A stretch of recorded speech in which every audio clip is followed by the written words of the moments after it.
ಹೈದರಾಬಾದ್ನಿಂದ ಬೆಂಗಳೂರಿಗೆ ಬರ್ತಾ ಇದ್ದಂತಹ ಐಷಾರಾಮಿ ಸ್ಲೀಪರ್ ಬಸ್ ಬೆಂಕಿ ಅನಾಹುತಕ್ಕೆ ತುತ್ತಾಗಿದೆ.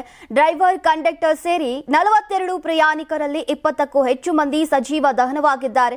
ಆಂಧ್ರ ಪ್ರದೇಶದ ಕರ್ನೂಲ್ನಲ್ಲಿ ಮುಂಜಾನೆ 3 ಗಂಟೆ ಸುಮಾರಿಗೆ ಈ ದುರ್ಘಟನೆ ಸಂಭವಿಸಿದೆ. ಕಾವೇರಿ ಟ್ರಾವೆಲ್ಸ್ಗೆ ಸೇರಿದಂತಹ DD01 N9490 Volvo bus Kurnool ಜಿಲ್ಲೆಯ ಚಿನ್ನಟೇಕುರ ಗ್ರಾಮದ ಬಳಿ ಬೈಕ್ಗೆ ಡಿಕ್ಕಿ ಹೊಡೆದಿದೆ. ಡಿಕ್ಕಿಯ ರಭಸಕ್ಕೆ ಬೈಕ್ ಬಸ್ನ ಅಡಿಗೆ ಹೋಗಿದೆ. ಆದರೂ ಕೂಡ ಬಸ್ ನಿಲ್ಲಿಸದಂತಹ ಚಾಲಕ ಸುಮಾರು 400 ಮೀಟರ್ ದೂರ ಎಳೆದೊಯ್ದಿದ್ದಾನೆ. ಬೈಕ್ನಿಂದ ಪೆಟ್ರೋಲ್ ಸೋರಿಕೆಯಾಗಿದ್ದು ಕ್ಷಣಾರ್ಧದಲ್ಲೇ ಬೆಂಕಿ ಹೊತ್ತಿಕೊಂಡು ಬಸ್ಸಿಗೂ ಆವರಿಸಿದೆ.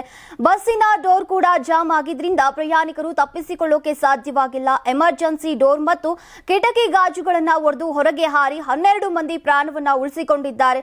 ಉಳಿದವರು ಸಜೀವ ದಹನವಾಗಿದ್ದು ಹಲವರ ಸ್ಥಿತಿ ಚಿಂತಾಜನಕವಾಗಿದೆ. ಈವರೆಗೂ 11 ಮೃತದೇಹಗಳನ್ನು ಹೊರತೆಗೆಯಲಾಗಿದೆ. ವಿಷಯ ತಿಳಿತಾ ಇದ್ದಂತೆ ಅಗ್ನಿಶಾಮಕ ದಳ, ಪೊಲೀಸರು, NDRF ಸಿಬ್ಬಂದಿ ರಕ್ಷಣಾ ಕಾರ್ಯಾಚರಣೆಗೆ ಮುಂದಾಗಿದ್ರು. ಅಷ್ಟರಲ್ಲಿ ಗುರುತಿಸೋಕೆ ಸಾಧ್ಯವಾಗದಷ್ಟು ಮೃತದೇಹಗಳು ಸುಟ್ಟು ಕರಕಲಾಗಿವೆ. ಮೃತರ ಗುರುತು ಪತ್ತೆಗಾಗಿ DNA ಪರೀಕ್ಷೆಗೆ ನಿರ್ಧರಿಸಲಾಗಿದೆ. ಸ್ಥಳದಲ್ಲಿ FSL ಟೀಮ್ ಪರಿಶೀಲನೆ ನಡೆಸ್ತಾ ಇದೆ. ಇನ್ನು ಬೈಕ್ ಸವಾರ ಕೂಡ ಮೃತಪಟ್ಟಿರುವಂತಹ ಸಾಧ್ಯತೆ ಇದೆ. ನೀವು ಸಣ್ಣ ಆಗ್ಬೇಕಲ್ವಾ? ಅದು ಒಂದು ಉತ್ತಮ ಆಹಾರದಿಂದ ಸಣ್ಣ ಆಗ್ಬೇಕಲ್ವಾ? ಪ್ರತಿದಿನ ನಮ್ಮ ಜೀನಿ ಸ್ಲಿಮ್ ನ ಯೂಸ್ ಮಾಡಿ ಯಾವುದೇ ಸೈಡ್ ಎಫೆಕ್ಟ್ ಇಲ್ದಂಗೆ ನೀವು ಸಣ್ಣ ಆಗ್ತೀರಾ.